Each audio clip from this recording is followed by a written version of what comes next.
So, I recently saw Sonic the Hedgehog 3, and let me tell you, that shit was good.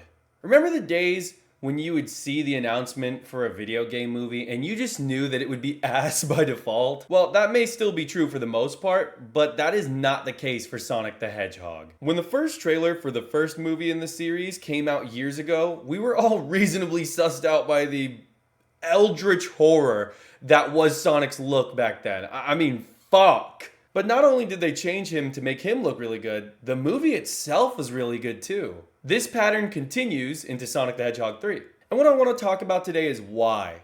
Why is the movie good? What really makes it work? And I kind of want to tie it into the trilogy as a whole, but with more of a focus on this one, the third one. So I think there are a few major factors that contribute to the movie's success. And that would be respectable fan service, a good balance of human shit, and a genuine care and respect for the characters. So let's get started with the tasteful fan service. I'm not going to spend a lot of time here, but it's definitely worth mentioning. Throughout the movie, there are numerous dialogue and musical cues that harken back to the games. For example, when Sonic wins the race against Tails and Knuckles, you can hear the stage clearing victory music. When the Eclipse cannon is rising from the London waters, you can hear Sonic 06 music. I still like that game. And of course, the moment that made the little kid in me damn near shit his pants.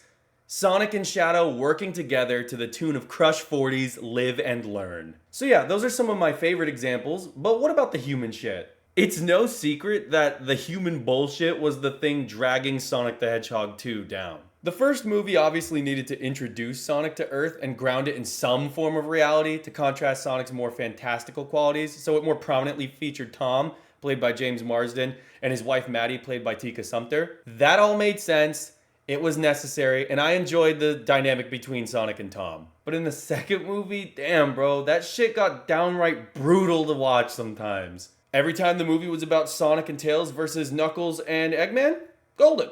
Every time we got into Echidna lore and their war with the owls, or whatever, golden. Learning about the Master Emerald, golden.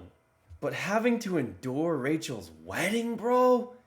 What's the opposite of golden? Diarrhea? Yeah, let's go with that. Diarrhea! Whenever the movie took the time to focus on the wedding shenanigans, it stopped feeling like a Sonic movie and more like some low-effort rom-com. Not only was it pretty inconsequential to the plot, but it was annoying. I actively found myself getting pissed watching it. And I'm not gonna lie, I hate Rachel as a character. I find her incredibly annoying. So, a whole subplot devoted to her wedding was never something I was gonna like anyway, let alone in a Sonic the Hedgehog movie. No shade on the actress, Natasha Rothwell, I should add. It came off as the character being annoying by design, so she did her job well. I feel like it was more of a writing problem. But as a whole, I did like Sonic the Hedgehog 2. The Knuckles stuff was good enough to bring it up. I mean, for fuck's sake, I named my Jeep Knuckles, and my wife made me an embroidered Knuckles picture to hang on my rear view mirror. But it is definitely the weakest of the series so far. Now, this is all to say that Sonic the Hedgehog 3 did not have this problem. Tom and Maddie's roles have been minimized. Not that they were unlikable characters or anything, but they take a backseat to the more animal and Robotnik related action, and I think that's for the better. It came across as the writers knowing how hated the wedding subplot was from the previous film, and actively doing what they could to not repeat that mistake, and that is very much appreciated. Most of the human interaction in this film is between Ivo Robotnik, or Eggman, and his grandfather Gerald, and it is some of the best, funniest shit in these movies. So I guess now's as good a time as any to talk about the characters, the true beating heart of these films. Sonic is one of the most iconic characters in all of media. I mean, what's not to love? He's fast, charismatic, has an instantly recognizable, juicy color scheme. These movies understand this and add a childish naivety and wholesome growth that really make him compelling to watch. In the first movie, we see him lose his mother figure and find a place for himself on Earth, having been so lonely for so long. In the second movie, we get to see him make friends that are like him and build more of the father-son relationship between him and Tom. And in the third movie, we see him come into his own as a true hero, and he struggles with the darkness inside him, and seeing that reflected in Shadow's arc. More on that later. Tails is also so lovable. I've always loved Tails because he was the character introduced for little brothers. And I'm a little brother. You know, your big brother would be playing Sonic, and the developers knew us little brothers needed something to do. That's how Tails players are born, along with Sub-Zero mains in Mortal Kombat, but that's a whole other can of worms. And that little brother energy is captured really well in these movies. In the second one, we get to see that, like Sonic, Tails is lonely, having been rejected by his own people back where he comes from, and finding acceptance and identity with Sonic. And in the third one, we see that he's a lot more comfortable and has settled into his role as the brains of the operation, the tech guy, and it's nice to see. Knuckles is done really well. His whole thing in the games was that he was duped by Eggman to stand against Sonic, and his gullibility getting the best of him. And these movies took that and ran with it, making him a sort of honorable warrior, but who's also a bit of a meathead. I think that works because it helps set Knuckles apart from the others and makes him more endearing. He's definitely less of like a caricature in the games, having a more subdued personality, but I think it really works well in the movies as is. I got some good laughs from Knuckles, and it keeps him from blending in. These characters all have their own color schemes and vibes and are meant to pop. So if his personality was more tame, I think it would actually do him a disservice in this context. But then we have Shadow. Shadow has always been one of, if not the most interesting character in the Sonic series. He's got what audiences want. Cool aesthetics, cool powers, and juicy trauma. Shadow is famously known as the ultimate life form, and the movie does a really good job of showing that while also having Sonic ideologically win in the end. Shadow kicks Team Sonic's collective ass with little effort. He's got Sonic-like speed combined with an otherworldly amount of power. Even his voice is cool. Shadow's voice has always been an interesting subject to me. His voice in Sonic Adventure 2 is arguably perfect, and there was a moment where he and Sonic had the same voice actor, so the actor really had to amp up the edge in Shadow's voice to differentiate him from Sonic, and that was a really weird time in the games.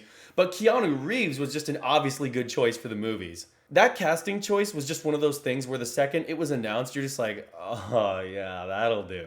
Keanu Reeves really captures the edge and brooding sadness of Shadow without overdoing it and making him needlessly emo, which I feel like would have been a really easy mistake to make. But Shadow's backstory is the best thing about him and the film itself, in my opinion. I really like how they did it. They fed us bits of it as the movie went on and kept it interesting. We see him bond with Maria and grow more human through his interactions with her, despite being treated like an alien freak by the gun personnel in the base that they're holding him in. As we go back and forth between Shadow's past and his present, we grow to understand him more and become endeared to him.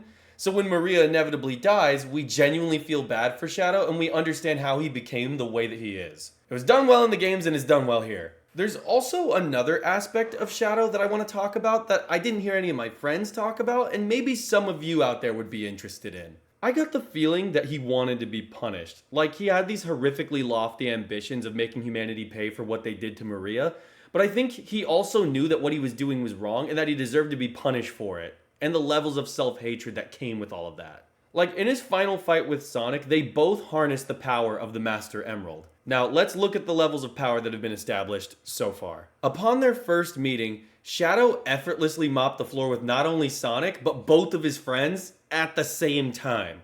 So right off the bat, the power gap between them is pretty vast. Now, it should stand to reason that if they both harness the same power from the Master Emerald, Shadow should still be more powerful, right? Maybe the Master Emerald is more of an equalizer. I don't really know if that's made clear, but if Sonic starts at level 1 and is brought to level 50, let's say, via the Master Emerald, Shadow would in theory start at like, I don't know, level 50 or whatever and be brought to level 100, right? Like just as an example. Who knows if it actually works that way, but even if it doesn't, they are at the very least equal after harnessing the power. So there's no special reason why Shadow should lose this fight, but he does.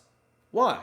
Towards the end of it, Shadow takes a jab at Sonic by commenting on potentially killing Tom. This triggers him, Sonic, into attacking him with full force. He literally punches Shadow to the fucking moon and stands over him ready to land the final blow. At this moment, Shadow tells Sonic to finish it, but it's not that simple. Shadow was almost begging Sonic to do it, and I'm sure it was to release him from his pain, but this is obvious. What maybe isn't so obvious was that I think Shadow was low-key begging for death before that, when he took a jab at Tom. I think Shadow could have finished Sonic right there when he was down in the rubble, but instead, he goaded Sonic into attacking. Now, you could just chalk this up to villain monologuing, which, sure, fair enough, but I choose not to believe that. I choose to believe that this was Shadow subconsciously begging for death, for release, and that makes his character so much richer to me. But obviously, in the end, Sonic chooses not to kill Shadow. but instead to empathize with him. And this was true Sonic to me. The essences of these two hedgehogs was perfectly captured in that moment, and it was arguably the best part of the movie. It was definitely my favorite scene.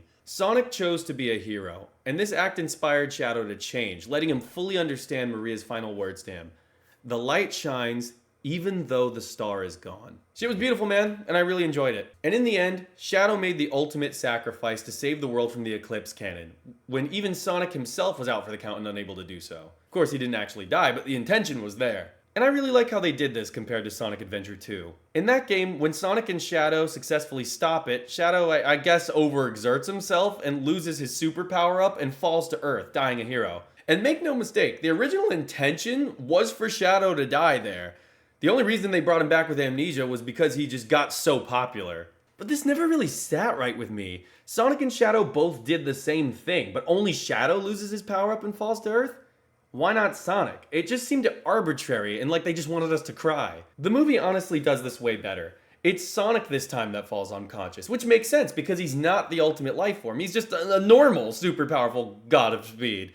But Shadow has the chaos power within him, so he retains his form and transports the Eclipse cannon away. Everything was just working for me, bro. It was all working for me.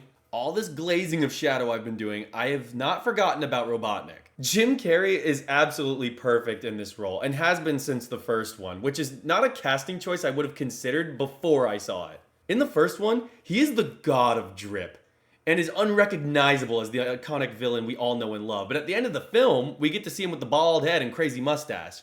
Sick. In the second one, we get to see him with some semblance of the Eggman coat. But then, in this one, the full Eggmanization is complete. Its final form. Bald head, proper Eggman coat, and the glorious gut. That was peak male performance. That's what that looks like. He was by far the funniest part of the film, especially when playing off of Gerald Robotnik, who is also played by Jim Carrey. His humor worked for me as a grown man in my late 20s, but I feel like it would also work for children, which is a huge chunk of the audience viewing this movie.